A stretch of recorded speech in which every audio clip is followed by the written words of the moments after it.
Welcome to the Inner Self Confidence Podcast. I'm your host, Katie Delamont. Real talk for women who are done overthinking, freezing, or abandoning themselves. If you are ready to feel calm in your body, trust yourself, and speak up without forcing it, you're in the right place. Because confidence isn't something you perform, it's something you build from the inside out. Let's go. Welcome to episode 26 of the Inner Self Confidence Podcast. High functioning, the hidden cost of being the strong one. In today's episode, I have the amazing mindset coach, Sarah Robb. She helps high performing women find calm, clarity, and confidence. Pretty much the same sort of field that I work in and the same women that I work with. And in today's episode, we talk about what it means to be high functioning, why it gets overlooked, and why we actually get so much praise in society and positive reinforcement, and what we can sustainably do and small little changes that we can take in order to create the big change. And yes, I have changed the podcast from the Honest Healing podcast to now the Inner Self Confidence podcast. Let's dive in. Welcome to the podcast, Sarah. Thank you so much for coming on. Excited to be here and have a meaningful conversation today. Yeah, well, we actually met through Instagram, which, most people think it's just filled with a lot of bots and negativity, but I've met some really incredible humans, including yourself on there. And we've had the opportunity to actually meet up in person, which was super cool. So you work with high functioning or high performance women, should I say, but also high functioning. And we're going to go into a bit of that today. But first, can you just tell my audience who you are, what you do, and what got you into this? Yeah, great question. Well, my name is Sarah Robb. I am a coach and speaker, and I really help people work with the subconscious mind and how we rewire our brain and tap into our potential. I work, as you said, with high-performing women and high-functioning women. And I got into this work, same as you, through my own personal journey, through grief and loss, and starting to understand our internal world. And now I really help women tap into that so that they can unlock their potential. All right, so I'm going to jump right into it. So when you hear the term high functioning, what does it mean to you, and how do you see it show up in your high achieving women? When I think of the term high functioning, it's really people on the outside externally looking like they're coping, right? And I see this in women all the time, whether it's in their family life or their career life. Externally, not a lot of people would notice that there's something wrong. But internally, they may be feeling exhausted. They may be feeling like they're lacking purpose or fulfillment or joy. So, high functioning is really operating kind of on autopilot a lot of the time. But the internal world, it's a whole different story in there. Yeah, yeah, it's a lot of my client, well, all of my clients as well. So why do you personally think so many strong, capable women don't realize they're struggling until they hit a wall? The thing is that so many women lack a level of awareness and then they start operating on autopilot, right? And what I see is women are often pushing harder, thinking that they have to do more. And then they get guilty, feel guilty for slowing down. And it really is a pattern that high performing women have and men.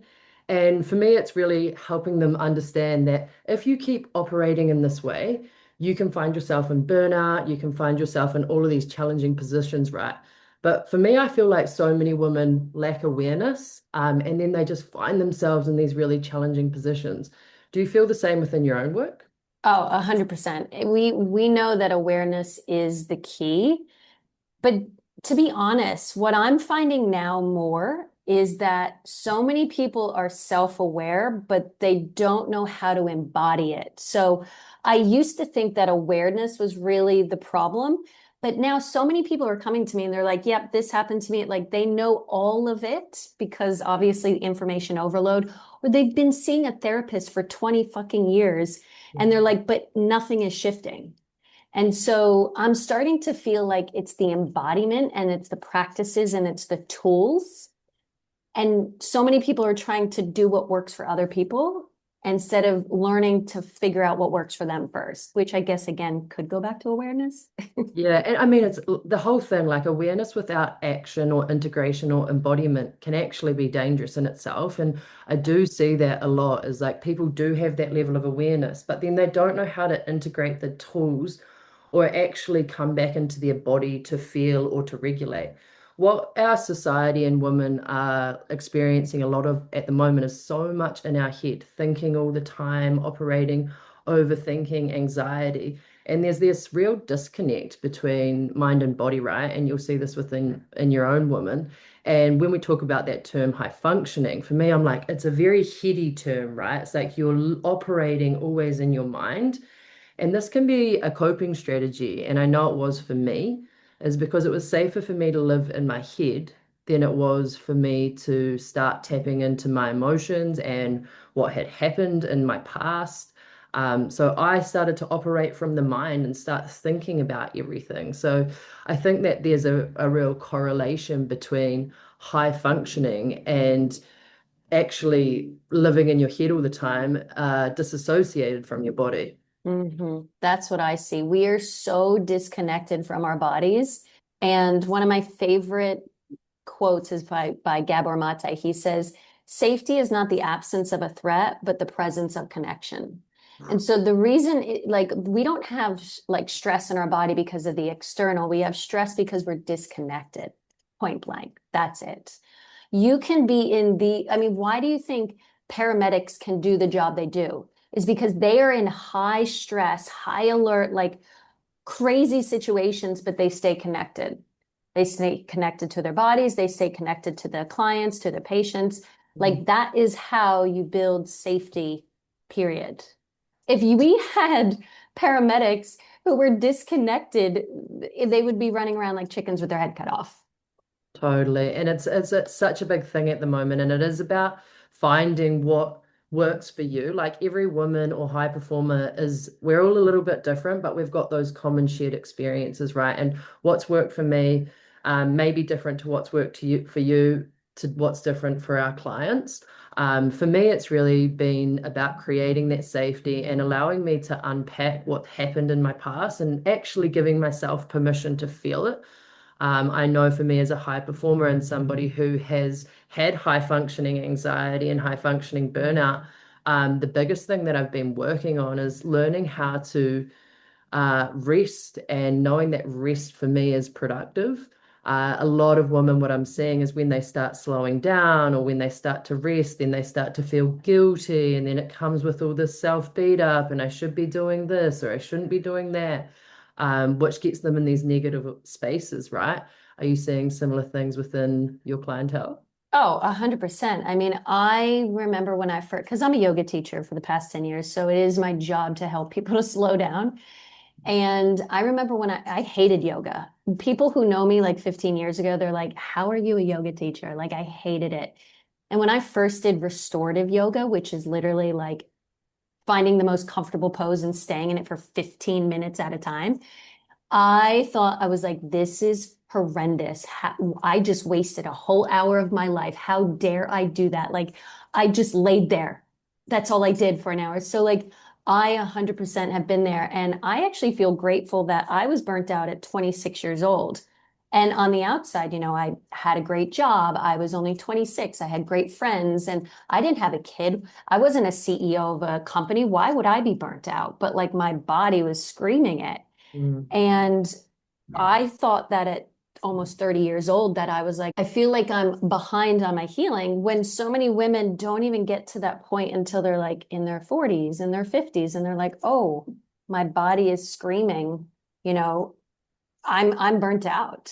Mm. What do you think in your experience these high performing women often avoid by staying busy and successful? I think they avoid their own internal world and their own limiting beliefs and their own trauma and their own stories and narratives. Like ultimately, we are the creator of our reality, right? And often when we are always out there looking for external validation or our successes, it's because we are trying to feel good enough or we're trying to feel worthy. And so we keep operating in this way. And then we start to realize, well, I'm achieving all these things and doing all these amazing things, but I'm lacking purpose and fulfillment. And oh, actually, I'm doing this because it's making me feel good enough. But do I truly feel good enough within myself when I step back from those achievements and the things I'm doing externally? Like, it's so common for women and men to tie their worth to their productivity or to their career. And then you got to ask yourself, well, who are you without all of that? It's a big question. And so people just stay in this autopilot, keep achieving and pushing, I think in a way to almost avoid having to do a lot of the internal work. Yeah.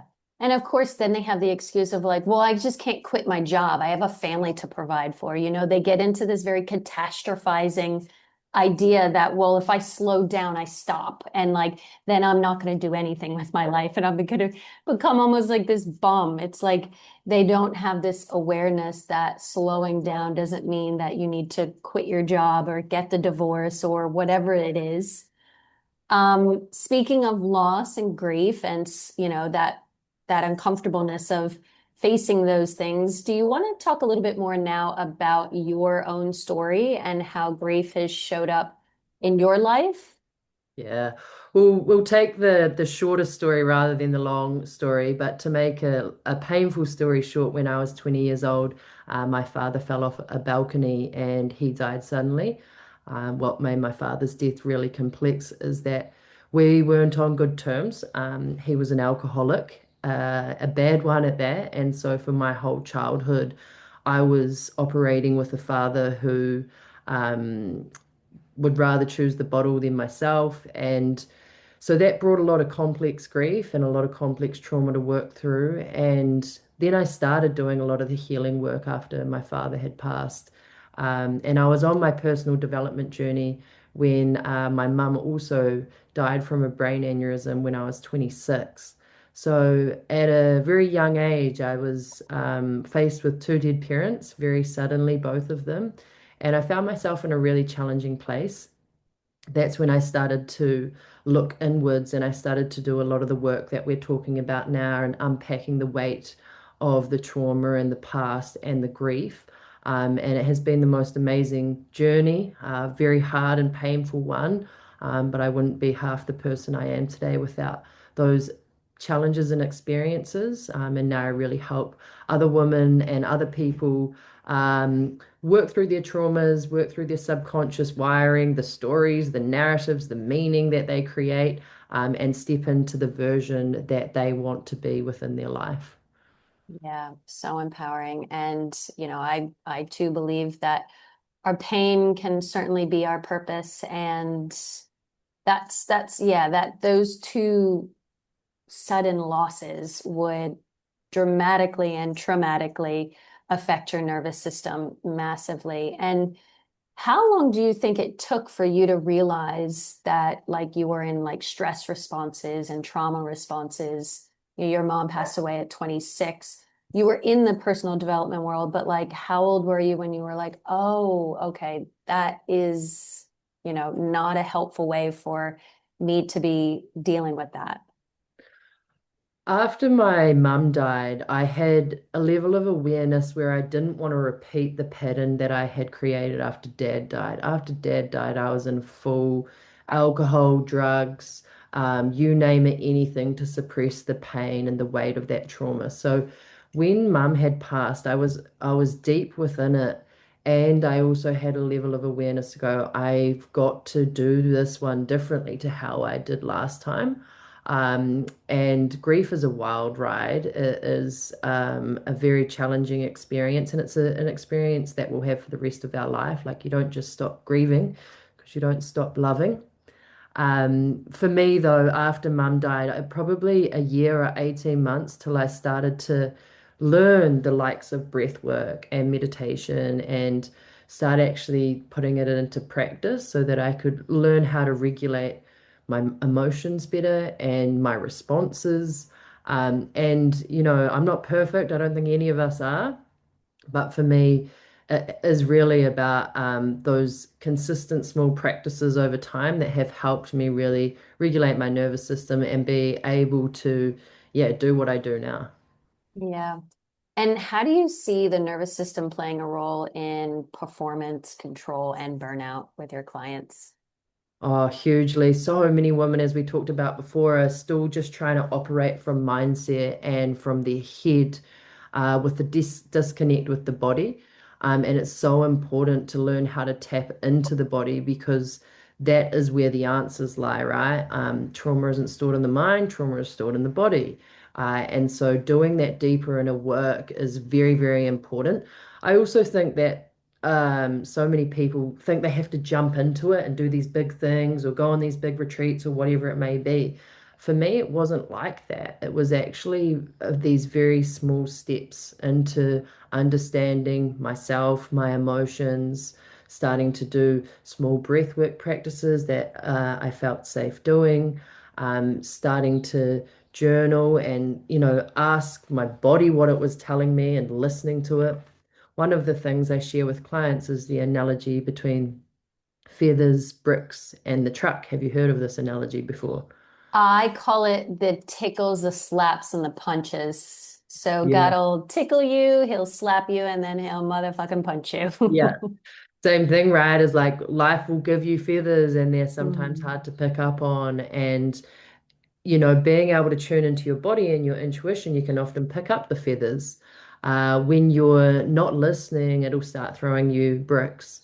And, if you're not listening to those bricks, it will put a truck right in front of you. And so, one of the things that's so important of regulating the nervous system and being able to tap into the body is that you can start to actually pick up on those cues and those shifts and those signs so much earlier and when we come back to that conversation around high functioning, like when you're just operating from your head, like you're wondering why life's continuing to feel hard and it's throwing bricks at you. It's like because you're not tapped into your own source that's giving you Mhm. that guidance.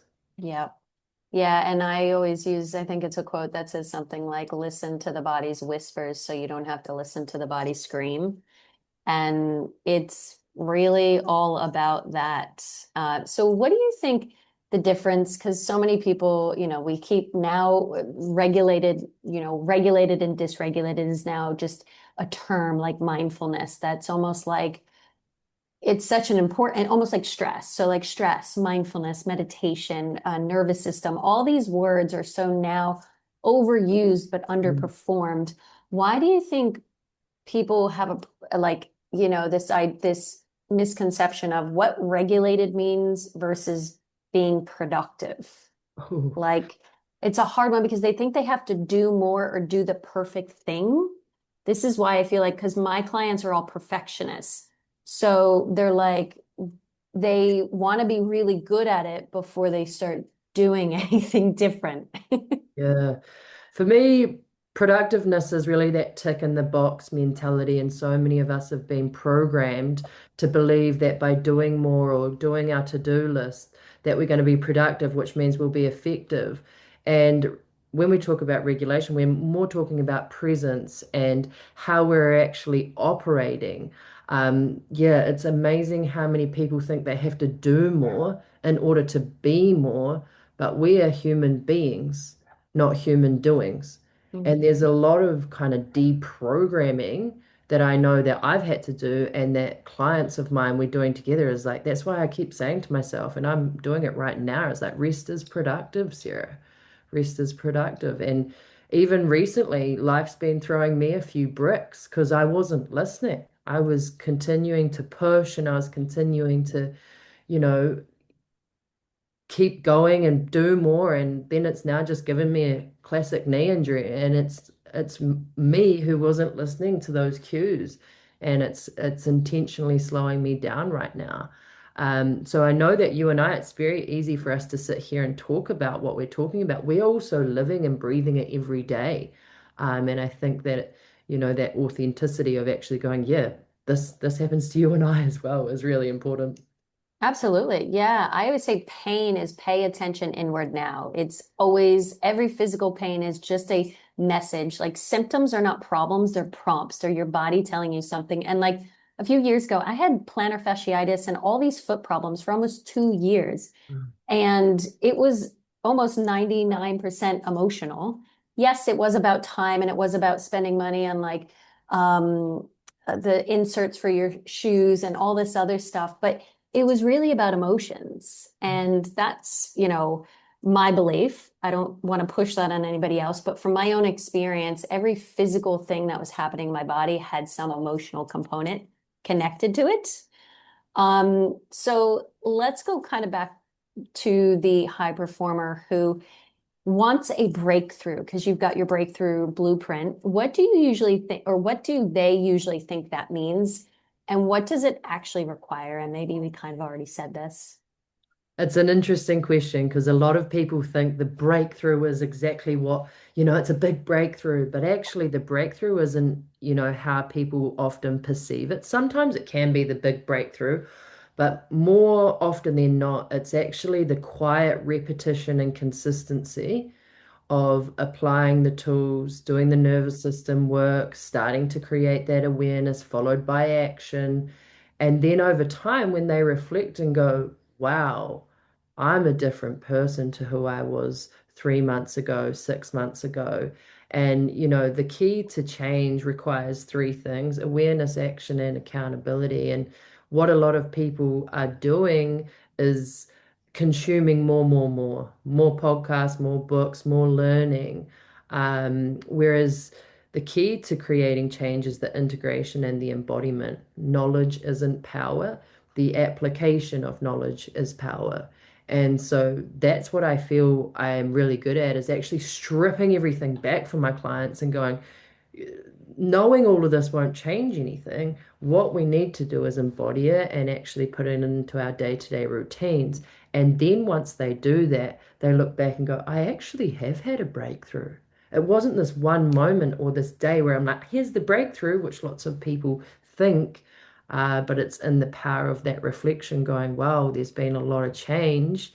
And it does often come quietly. Mm. You can probably relate to what I'm saying. Oh, 100%. I mean, nothing sustainable comes quickly. We know this in every aspect, whether it's business, whether it's emotional, whether it's physical. So I love that you touched on that because that's what I do exactly with my clients as well. And I actually, my three phrase process is capacity, clarity, and then consistency.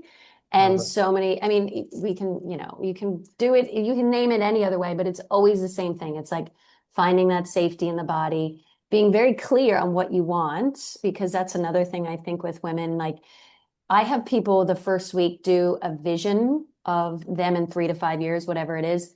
So many people can't tell me what they want. And a lot of people don't understand that a lot of that has to do with when they were little, if they had these big dreams and maybe they got disappointed by their parent, especially if they had somebody who drank and maybe they got promised these things and then it didn't happen. They didn't feel like they could dream again or like have these expectations. Well, I don't want to say expectations, but these ideas of what they want because they didn't want to be disappointed. So it's so interesting how, we do, same, but different. And it's always about like just taking it back, stripping it back to the basics. Basics are the key, right? It's how I got to where I am. It's how you got to where you are. I have so many clients say to me, like, I just wish there was a magic pill. Like, if there was a magic pill, there'd be, we'd be billionaires. And it is the quiet, consistent repetition that changes the dial. One of the things I do with clients when they don't know what they want is sometimes knowing what you don't want is Yeah. just as important as knowing what you do want. Start there. If you can't get the vision, it's like, well, okay, what don't I want? And Yeah. then that'll clear out a bit of stuff, and hopefully that will kind of guide you into, well, what do you want? It is a big question, and I know during my life I have sometimes struggled to be able to answer that as well. Yeah. Yeah. Totally. I actually have a quote in my book called by Muji, I think it is, and he says, "Step into the fire of self-discovery. It will not burn who you are, it'll burn away who you're not."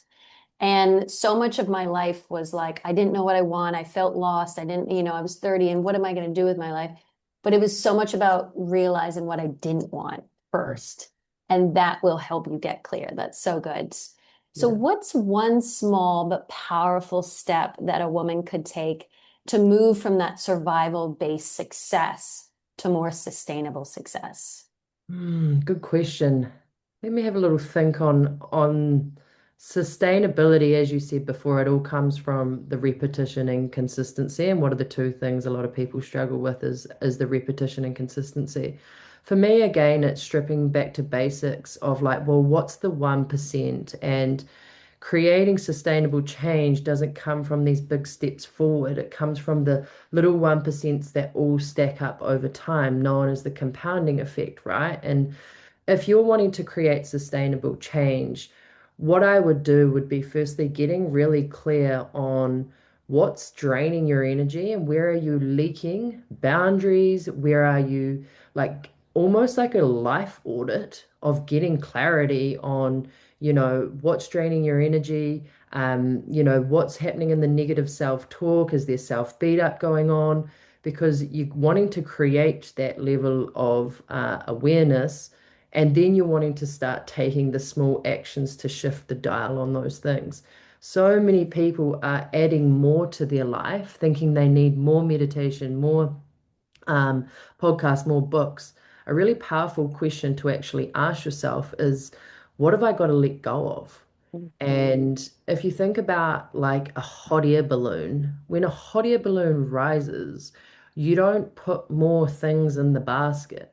You actually release the sandbags and you untie the ropes for that hot air balloon to rise.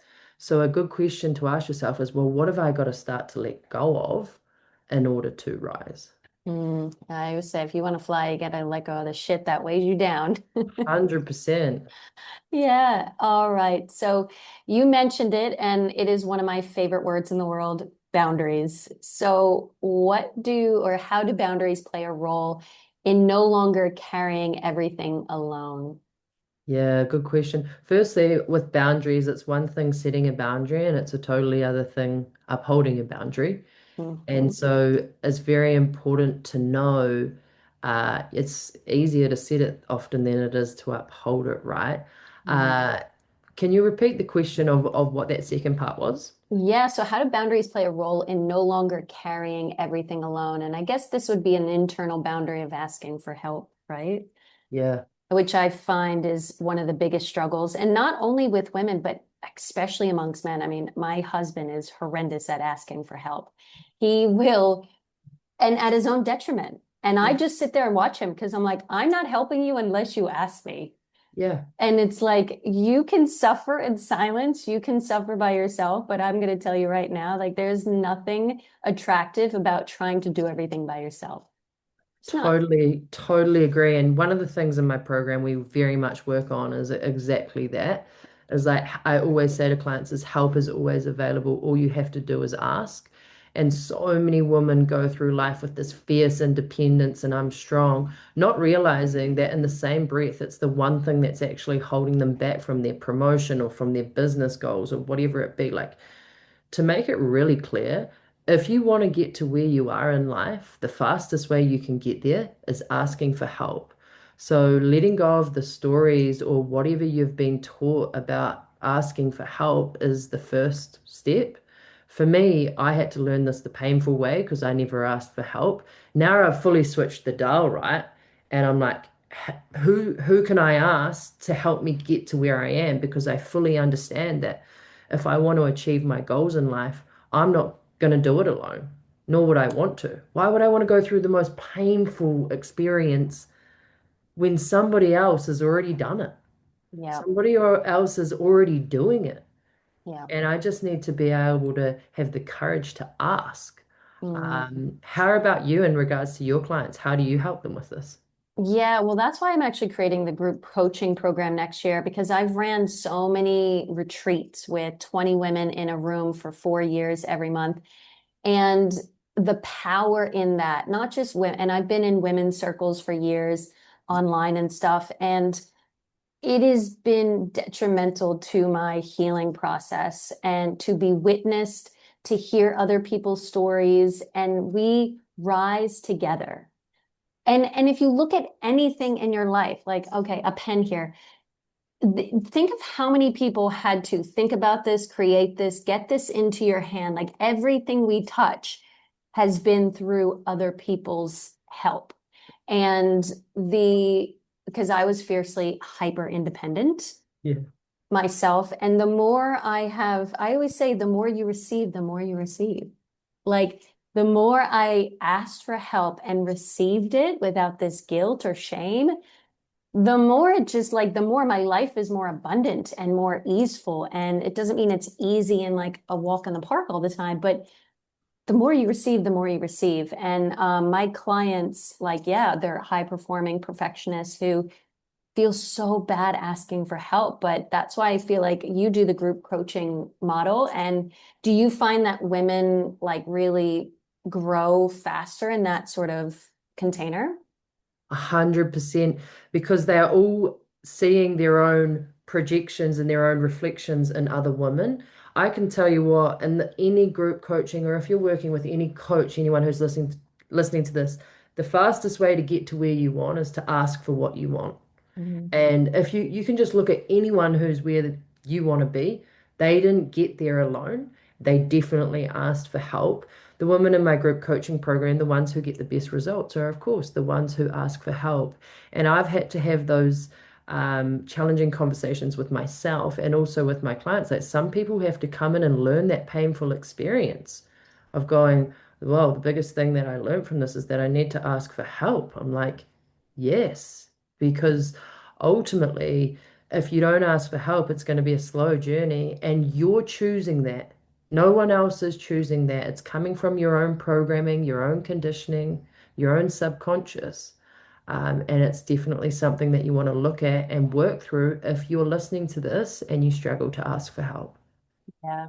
And I always have them reflect on how does it feel when somebody asks you for help? You get like excited. You're like, oh my God, thank you for asking me. I would love to help you. Or if it happens too much and you just become the doormat, like then there's obviously a boundary issue if you're feeling depleted. But when you've got good boundaries and somebody asks you for help, Yeah, you're like, yes, like thank you for asking me because it's human nature to love to help people. yeah, And when you are, content and you've got good boundaries, you want to help people. And I always say, I love people. I love paying people to do what they love. So, like, why are we not doing more of that? Like, keep paying people to do what they love. Let's do it. 100%. I totally agree. And for those listening, as I said before, start asking for help. Your life will start to change. Yeah. Well, I'm just going to close it there with one or two questions. So, what does a woman become when she no longer has to be the strong one all the time and she can ask for help? Wow, I used to be that. I Mm. was the strong one, and I held that identity for a long time after my parents died. And other people would reinforce it. You're so strong, Sarah.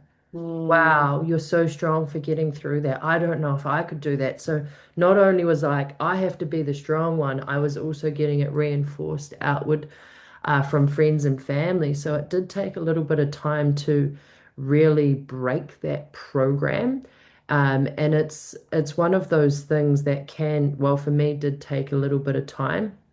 um, I really had to step out of the masculine energy of holding it all together and, having to feel like I had to do everything and stepping back into my feminine, which didn't feel comfortable in the beginning, but learning to soften and learning to be in my body and learning to go with the flow rather than always with the to-do list or that I needed to be moving or acting, is how I started to, step away from that strong one mentality.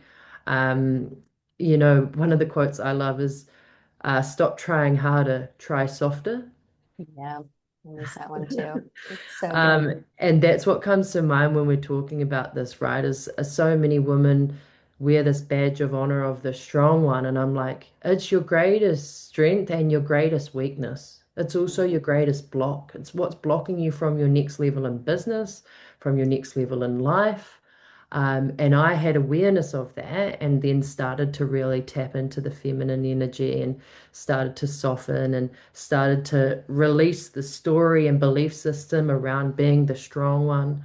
I'm sure there's something in here that I'm talking about that you can highly relate to, yeah? Yeah, I mean, 100%. I always have this thing, instead of harder, we go softer. Instead of faster, we go slower. Instead of speaking your truth, which I do get on my soapbox about, it's about listening. And really, that listening is to yourself, not necessarily, of course, with other people, but instead of doing or being. So it's changing the whole, it's not about doing more, it's about doing things differently. And I love that you touched on how our society praises the good girl, the strong woman. And because we've had to prove ourselves as women, it's gone in like that other direction of like, instead of embracing the slowing down and feminine, we've just gone crazy in the masculine. And I was a part of that. And only in the last couple of years have I started to shift that, and it didn't happen overnight. It's actually a constant work on because I naturally sit in the masculine energy. Yeah. But I mean, being able to, my business has flowed so much when I've stepped out of that and stepped back into the feminine, into the trust, and into the surrender, and into the detachment, and into the flow. Wow, as soon as I started to do that, things started to expand. Yeah, great. I love that. And just one last question. What does inner self-confidence mean to you? Oh, good question. Inner self-confidence to me is doing the hard things and stepping into courage. I mean, I speak a lot into confidence, and the thing about confidence is a lot of us have been conditioned to believe that confidence looks a certain way. If you're doing it this and this, and speaking in front of people and always doing this, you're confident. The first thing with confidence for me is really starting to get clear on, well, what does confidence mean to you? What does it look like? What does it sound like? What does it feel like for you? Because my version of confidence is going to be different to your version of confidence, Katie. So when we're talking inner confidence, for me, it's doing the hard things. It's stepping outside my comfort zone. It's having courage to do things that aren't comfortable, to even have the ability to feel my emotions, because there's a period of time where I would just avoid them. So inner confidence is something that I've been channeling for the last few years. And it is also that unshakable self-belief and self-trust. I've got my own back. I've had to learn that the hard way, through mum and dad dying. But I think that the best thing about them passing was that I have been able to create this inner self-confidence, this self-trust, and knowing I can have my own back, and still ask for help. That dance of being a healthy, independent person, but also knowing that none of it happens without other people. Yeah. It's a dance because, it's that inner confidence of, I got my own back. I don't need anybody. Yes, but at the same time, we need everybody too. Like we need people and we need all of that. Yeah, totally Yeah. agree. Yeah. Well, thank you so much for your time, your wisdom, your energy. I almost feel like I'm talking into a mirror here. Can you tell people about where they can find you and your, I think, breakthrough blueprints and what you have to offer? Amazing. You can find me on Instagram at Spring with Sarah. And my breakthrough blueprint is a 3-month container, very much talking about what we have spoken about today. And it helps you rewire the brain, regulate the nervous system, and really start stepping into who you want to be within this world, aligned with your values and your purpose. Thank you so much for having me on here today. It's been a nap. We could talk for hours about this stuff, I know, but it's been awesome to start tapping into some of these conversations today. Yeah, thank you so much for your time, Sarah. Thanks for listening to the Inner Self Confidence podcast. Yes, I've changed the name from Honest Healing to Inner Self Confidence because I am so passionate about helping people find this inner self confidence, this knowing and this faith and this belief in themselves that they can get their own back, but they are also capable of asking for help and being vulnerable. A very strong back, but a soft front. And I've actually built a whole 90 days to inner self-confidence program that I'll be launching very soon. If you want to know about this or my one-to-one coaching, you can always jump on my website, jump on a free discovery call, and we can go from there. My website's www.katiedelmon.com, or you can read my memoir if you want to learn more about me. It's called Trust the Flames, and you can buy it on Amazon. Till next time.